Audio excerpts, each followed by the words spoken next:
Good day, everybody. We are at Bathurst for round 8 of the World Super Tourers, and boy, have we a shock on pole off the back of some very good performances in the Ford. The rookie, Marcus Salo, is on pole. Adrian Michael Riesche, alongside returning to the commentary box, Michael Swinnerton. Good day, mate. Hello. I'm not going to engage in your That's not. local culture Yeah, that appropriation thing.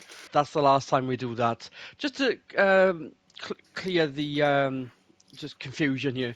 We saw Mazda's um, Anthony Ingram not well, pretty much parking the car in race 2. We just want to be clear that whilst Swinney is in the commentary box, he was up until the race start in the garage doing everything he possibly could. It's not like he wasn't there for the team throughout. That is correct, just to clarify that. Oh yeah, absolutely. I had to do a little bit of a jog to get to the comms box, and same again here actually. But yeah, no, it was a bit of an unfortunate situation at Deep Forest. It was just a case of two cars trying to go for the same bit of track, and one went for an apex, and the other one was understeering slightly, and it meant that poor old Ingram got spun out and clattered into a barrier, and as I say, broke a toe link on the car, and then we had the throttle linkage issues that were plaguing us all weekend. We have since stripped and rebuilt that thing.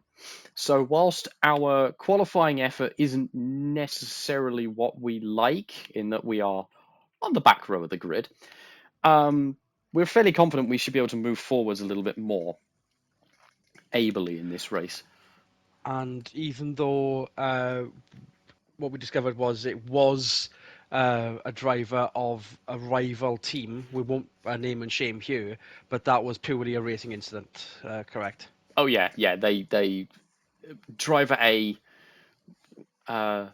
came and apologised to Ingram after the fact, Enough because said. didn't realise, and then Ingram himself apologised because Ingram didn't realise he also wasn't clear of that other car. So, it's all water under the bridge. It's just a fecal matter happens, essentially. That was then, and this is definitely now. We're going to see what Salo can do with a double wide start, no stagger. That should put Thompson already into the lead, but then again, rear-wheel drive in the second row. Fisichella kind of blocked in that regard. So Thompson leads, Salo down to second, not shaming the rookie there, Verts up to third. Perhaps we should do double wide starts to stop front wheel drives from being victimised off the start line by some better accelerating cars, because already Fisichella's back down to 5th. Thompson leads, managed to get the lead still off of Salo through there, double wide up the quarry bend. Here comes the cut in. We're into some Australian history here and some scenic views in the sunlight. Yeah, this track is known for its deep history with all forms of racing, but in particular touring car racing with the 1,000 kilometres. We're not going quite that far this time round, though. These cars are not quite built for that sort of thing. Touring car standard of 2 sprints. There will be a longer break than necessary, just in case there needs to be more repairs done, especially with the proximity of certain barriers, especially up in this bit, especially to Skyline and the S's. Webber almost falling back, 6th on the grid, still 6th there, nearly lost it to Lammers in 7th, but a bit of a freight train further back there. We saw one of the Renaults going relatively slow, no change there, but that was slow enough to cause a traffic jam, if not a bit of a pile-up, but it looks like we didn't see any yellows being waved. Here is the fastest part of the track, the Conrod Straight and Chase section. Now, this is where Webber is going to need to be on the defensive, because whilst he does have the most experience at this track out of the entire grid, given that this is his home race and he has done racing around here before in other cars, we know that BM is not fast in a straight line. He's going to have to... Whoa! He's going to have to dive bomb into the chase, apparently. Never mind what I would have been saying. That was a slide job and everything. Have you ever? Well, at the chase, yes, I have ever. But then you've got Wittmann and Lammers side by side going into Murray's corner. Brief glimpse of the Palou Ford doing quite well as well offline. Salo down to third now as Fisichella goes ahead. Thompson still leads. There's Wittmann on the inside of Lammers. Side by side at Mountain but Straight. makes it Okay, stick. maybe not. And this is going to be a 10-lapper. I think this one's going to be perhaps longer than our usual. Despite the lack of quantity of laps, it's a very long lap nonetheless. Salo managed to get some dignity back off of Alpha Power there, but the handling capabilities of that Alpha up the mountain. Yeah, this is what I was going to say about Webber, is he needs to, all the rear-wheel drive cars, to a degree, are going to really need to maximise their handling over the top of the mountain here. Whilst there isn't really room to pass, they're going to have to try and get creative with it, because it's those Golfs especially and other front-wheel drive cars are going to go faster than them down the Conrod. Now there's a decent, you say it looks like there's not much of a crowd here. There is a decent crowd here. Not everyone likes V8s in Australia. These are utilised to a degree, some of them are, in Australia. And especially BMW, we've seen them around before. Winning a couple of historic races around here. And some of the As a spin-off enduros. As I say, has a BMW ever won the 12-hour? I would assume so. We know that to have Mazda, the 12-hour used to be very production-based. The 24-hour was definitely won by a Holden. As for the more recent 12 hours, I'll have to get back at you on that. Yeah, I was thinking. Here's Wittmann. Volkswagen braking issue. That's a rallycross. So I clocked Webber's it just at the in the outshot, as did the director. Webber got into the back of Wirtz there, going into the chase. Suarez we can get a... Suarez going to benefit from that as well, mind. So Webber is a long way back going into the chase here, but this is going to really, the difference between the brakes. Oh, he just sends it and miscalculates and ends up on the grass and pushes Wirtz onto the grass as well. Everybody else rather sensibly slowed up to not get involved, but it means they don't lose too much. But then Webber is now under attack from the Gulf again, going into Murray's. More rallycross. Suarez, as we called it earlier, is going to get Wittmann down the inside of Hell Corner. Unless Wittmann has any say on the matter there. Salo with the fastest flying lap after the start. But still early days yet. Now, what I was going to mention, this is now the second time the championship been to Bathurst. We completely bypassed season 2. So, tyres. Now, is this going to be any different to what we've seen in recent events? In terms of tyre behaviour, tyre characteristics. Goodyear have brought the same compound here as they do for all the other tracks, so we'll have to wait and see on that one. Given the nature of the longer lap and how... Oh, we nearly got into the wall then. Yeah, there's a bit of camber just outside of that line there. It kind of treats the car like a slot car. Lammers managed to correct that, though. Very mature driving from the rookie. But Gasho, welcome back to the front of the field, Renault, by the way. Up to 8th. Aiello just with a cheeky little 2-for-1 move there, got past Schneider, who had to check up for Lammers, and then overtook Lammers as well. And a decent train over the mountain into Skyline through the S's. But is this going to... well, we just saw... Yeah, Aiello clocked the wall there going through the dipper, and that's lost him a couple of spots. 2 places. Lammers the 2 spots he got up at the start of the mountain. Yeah, it looks like that Renault going back to the drawing board and essentially resetting the car to a default setup and essentially starting again with it has worked to a degree, because whilst they're not at the sharp end of the grid, they're much higher up than they once were for the last few race meetings. They were, it was almost, well, we didn't talk about them at all at Deep Forest. So the fact that they are there, you know, if we can see them, so can you. Mm-hmm. Thompson still leads. Webber still having a bitter fight with both these Volkswagens.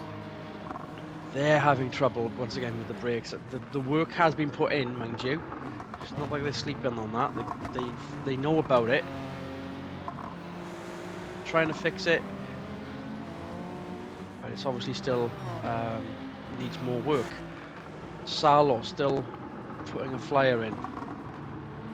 Almost a whole second. You can see that Webber's lap there.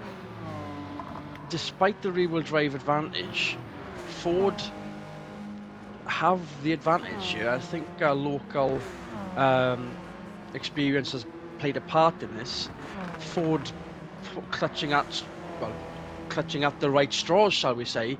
If Salo's going to be third in the order, Palou in the top 10 or thereabouts. But Fisichella definitely cementing second place so far. Webber over the back of Wirtz through the cutting.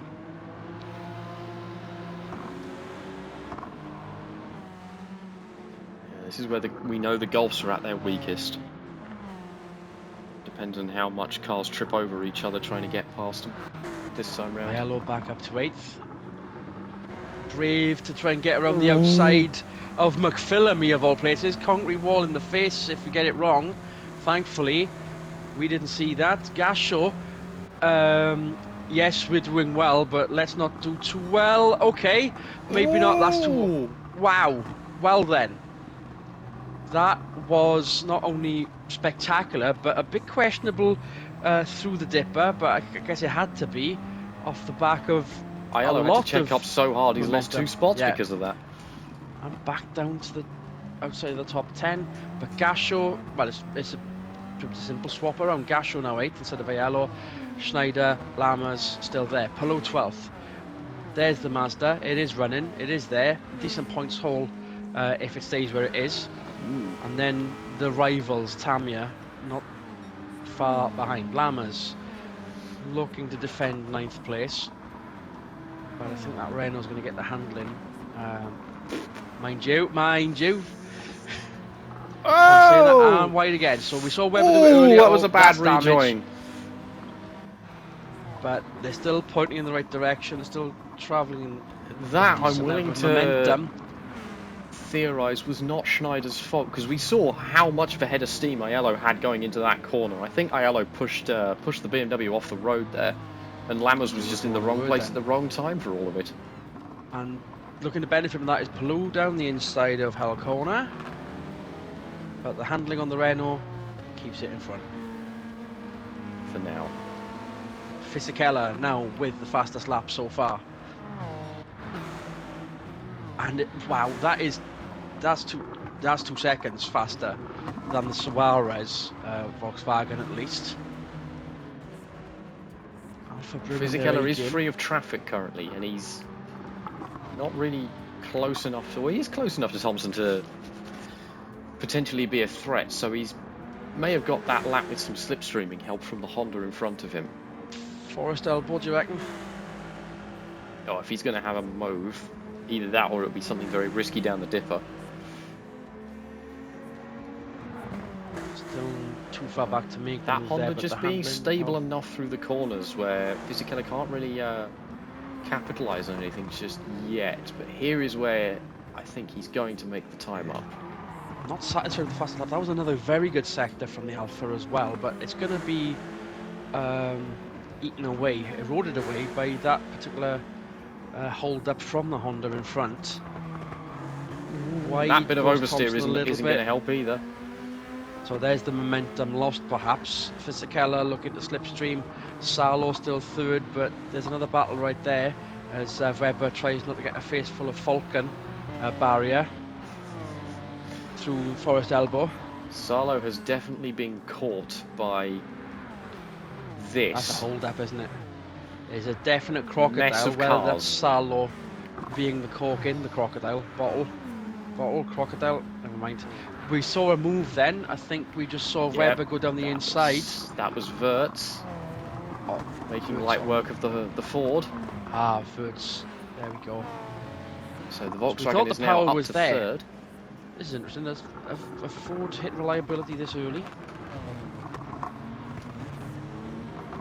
I wouldn't say Maybe that not. necessarily. We've seen what we saw from Deep Forest, of course, was the Ford would have little fat flashes of pace, sort of 2-lap flashes, and then 2 laps of just backing it off again and backing up to the car behind him, and then another flash of pace. So Well, the top two already splintered away.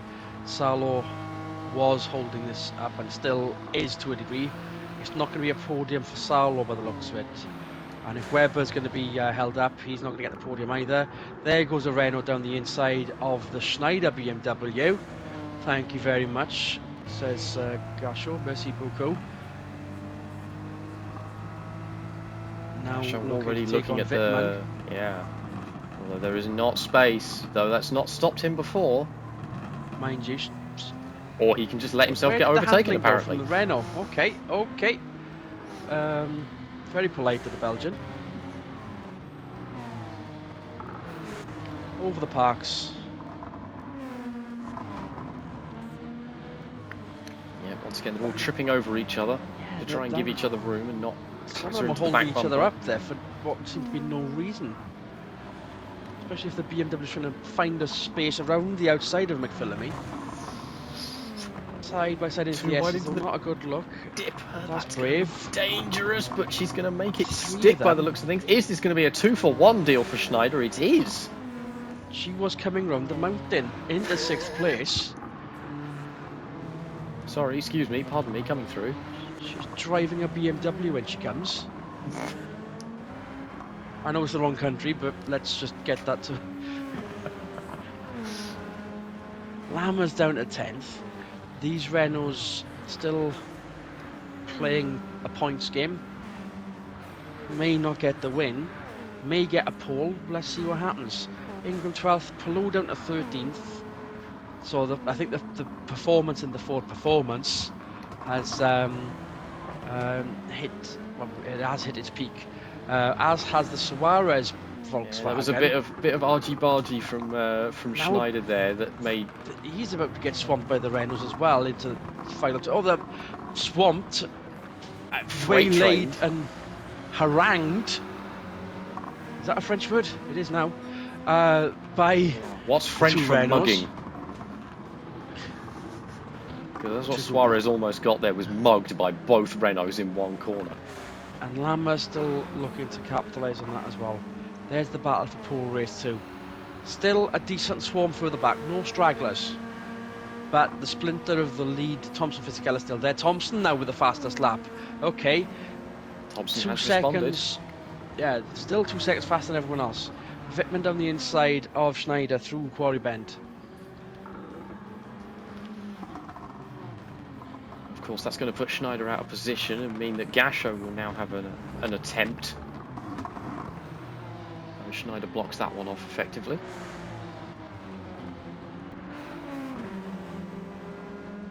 It wouldn't surprise me if we see Niki Lammers manage to overtake Suarez at some point, and possibly even Ingram as well. As Ingram, Well, it looks like Ingram wants to do that more than Lammers does. Lammers. That's round the outside. I don't know if that's going to work.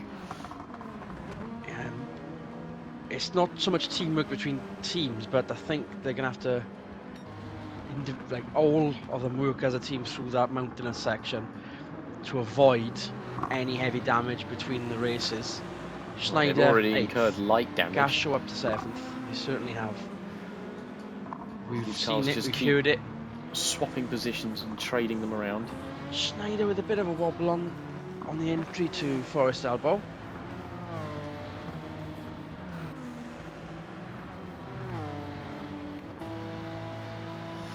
Well, here is Webber and Burtz all over again. Is he going to make another dive on the Volkswagen into the chase like he's done already? Potentially might make it stick this time.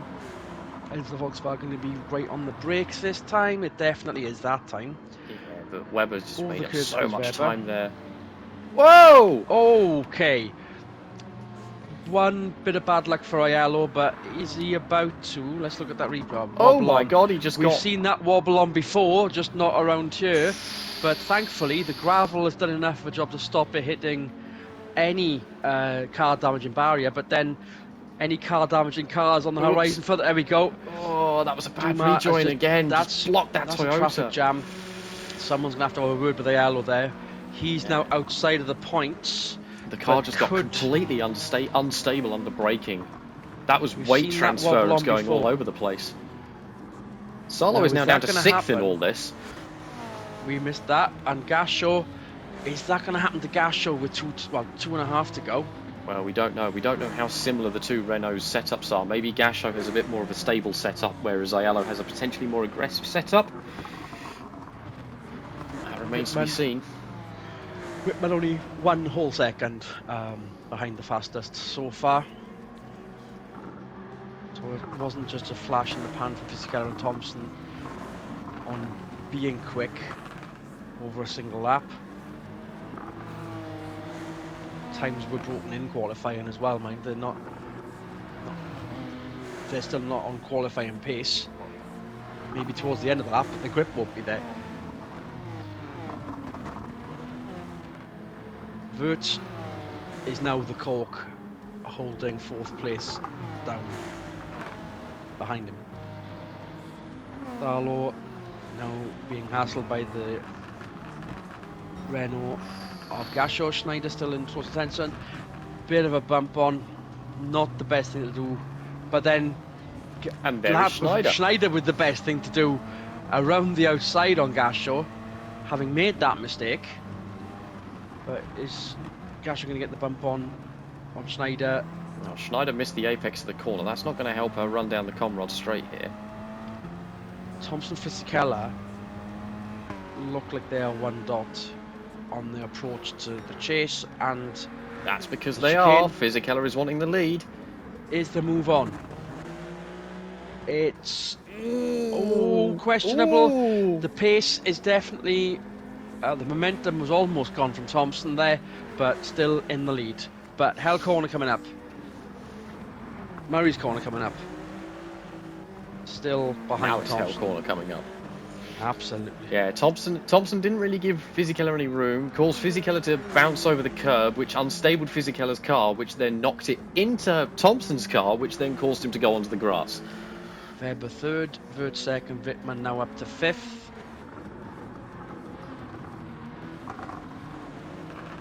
So Weber has gotten around the Golf. Can he now pull away from that and try to join the 2 leaders? Little late in braking for that. Try to gain on 2nd and 1st. Aiello with the fastest lap now, despite damaging the tyres. Sometimes the red mist is useful. After his, yes. Definitely not a wobble on either, getting that fastest lap in. On board, Fisichella having won the 2nd race at Deep Forest. Bit of a lift off there somehow.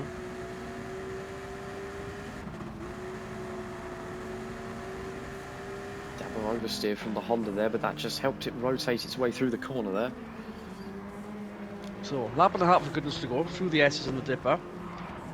No battle for the lead quite just yet. Weber still 3rd, and enough of a gap on Wurtz. Weber has now pulled away from Wurtz. Which means everyone's just going to trip over each other trying to overtake the Volkswagen. And there's Ingram up to 10th. Good day so far for the privateer Mazda, and almost a move on there through Forest Elbow. Gasho had a big wiggle there under braking, like we've seen Aiello do. Oh well then, this is the recipe for the wobble on into the braking area for the chase.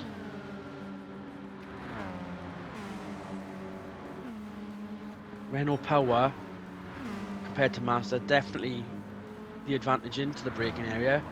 Is it going to happen? No, Gasho was smart enough to brake in a straight line there and not cause the car to wiggle around like that. There was someone in front of Aiello when he went off.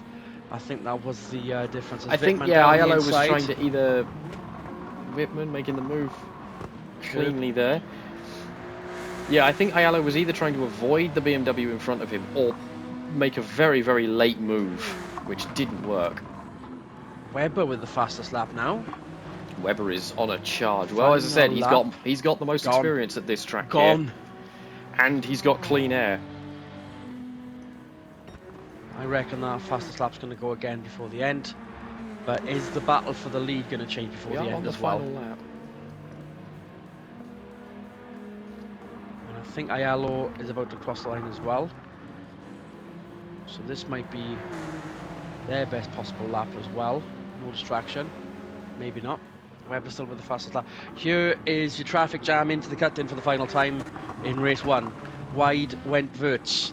Salo not close enough to get that advantage. Gasho up to 8th. Lammers. Gasho shoving his way past Schneider. But Schneider's going to go straight Schneider, back again. Say no.